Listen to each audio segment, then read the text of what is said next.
Now at noon, one firefighter is recovering and an entire community is reeling after an Adams County staple burns down. The Moyer Winery and Restaurant caught fire just before 2 this morning. It's in Adams County on US 52 in Manchester. It first opened back in 1973. 90 Your Side's Ali Kramer was the first reporter on the scene and has the latest on how the fire is impacting the entire town. This picturesque vineyard is nestled right along the banks of the Ohio River. It is an iconic part of the Moyer Winery, and it's been here since the early 1970s. But that building was destroyed when a fire tore through it overnight. About 85 firemen here. It was a massive response to the Moyer Winery.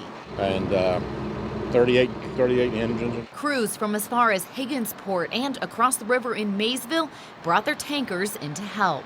We've been bringing the water from Manchester and from Aberdeen. Aberdeen sits 7 miles down US 52. We talked to the firefighters filling their tankers. They told us that this is the farthest they've ever had to shuttle water for a fire.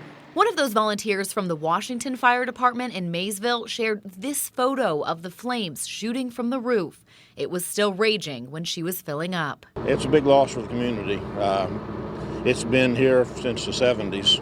Manchester Chief Rick Bowman remembers when Ken and Mary Moyer opened the winery and the restaurant back in 1973.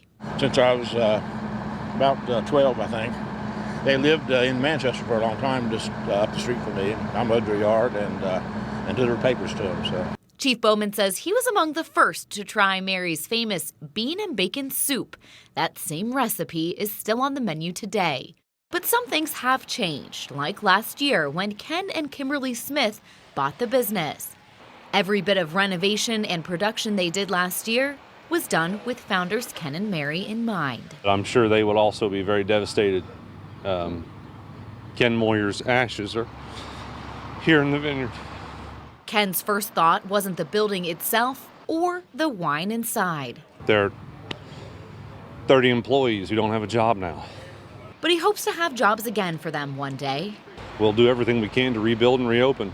That's because owning a winery has always been his dream. After the fire was out, dozens of firefighters stuck around. Their work wasn't finished. They began unloading soggy cases of wine from the basement, salvaging the wine that was made right on the property. It's very nice of them to do this. As we stand here today, this may be the last Moyer wine ever made. Reporting in Manchester, Ali Kramer, 9 on your side.